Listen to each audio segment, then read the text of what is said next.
E aí, hoje a gente vai mergulhar fundo numa das histórias mais centrais da fé cristã, com base numa pregação do pastor Ailton Santana.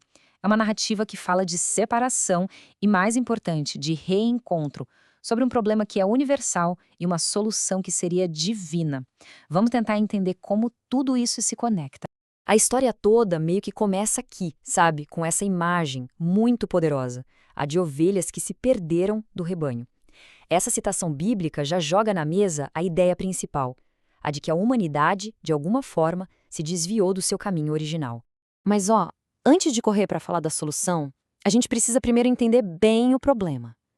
A fonte descreve isso não como uma falha aqui ou ali de uma pessoa, mas como uma condição, uma coisa que afeta todo mundo. E aqui a fonte traz uma ideia bem interessante sobre o que seria o pecado. Não se trata só dos erros que a gente comete, mas de algo mais profundo. É apresentado quase como um vírus espiritual, sabe? Uma condição que foi herdada lá do início da humanidade. E a consequência direta desse tal vírus, segundo a narrativa, é o que chamam de morte espiritual. E o ponto central aqui é essa quebra, essa separação do Criador. É esse o grande conflito que precisa ser resolvido. Tá. Então, se a humanidade está separada, qual é a consequência disso? A partir daqui, a gente começa a explorar a reação de Deus a essa condição, que a fonte descreve como sendo inevitável. O juízo divino, como é apresentado, não é uma raiva sem motivo. É mais uma consequência lógica. A ideia é que a santidade de Deus e o pecado são como, óleo e água. Pela própria natureza deles, eles simplesmente não podem coexistir no mesmo lugar. E esse princípio aparece várias vezes nos textos bíblicos que são citados. Pensa só, tem o dilúvio, que consumiu quase todo mundo, a destruição de Sodoma e Gomorra. A narrativa vai construindo um padrão bem claro. Certas ações levam a consequências inevitáveis. Essa citação da fonte é bem direta, né? Ela reforça que essa resposta divina é algo pessoal. A ira que é descrita não é contra o mundo, contra a natureza, mas sim contra uma criação que de forma consciente deu as costas para o seu Criador. Bom, diante desse problemão, é claro que a humanidade tentou achar um jeito de consertar as coisas. E essa parte da análise explora por que essas tentativas, segundo a fonte, simplesmente não eram suficientes. Os sacrifícios de animais, por exemplo, são mostrados aqui como um paliativo, uma solução temporária. Eles podiam cobrir o problema por um tempo, mas não resolviam a raiz da questão. Era um símbolo, uma sombra de algo muito maior que ainda estava por vir. E aqui o contraste fica gritante. De um lado, o esforço humano, que é repetitivo, temporário. Precisa ser feito de novo e de novo. Do outro, a solução divina, que seria permanente, definitiva. Esse é o grande ponto de virada de toda a história. E isso nos leva, finalmente, ao clímax da narrativa.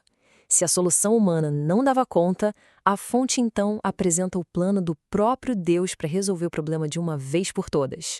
E essa frase muda tudo. A vinda de Cristo não é vista como um plano B, uma reação de última hora, mas sim como o cumprimento de um plano que já existia desde o início dos tempos. Então a gente vê os passos desse plano se desenrolando. Primeiro, as promessas, as profecias. Depois, a chegada no momento histórico exato. E, por fim, a revelação da identidade de Jesus, o Cordeiro de Deus, a peça central e sacrificial de toda essa história. Essa pergunta que os próprios discípulos fizeram na época captura perfeitamente a confusão em torno de Jesus. Afinal, quem era esse homem de verdade? Qual era o real propósito dele? A fonte deixa bem claro que existia uma baita diferença entre o que o povo esperava, um Messias que fosse um libertador político, e o que a missão de Jesus realmente era.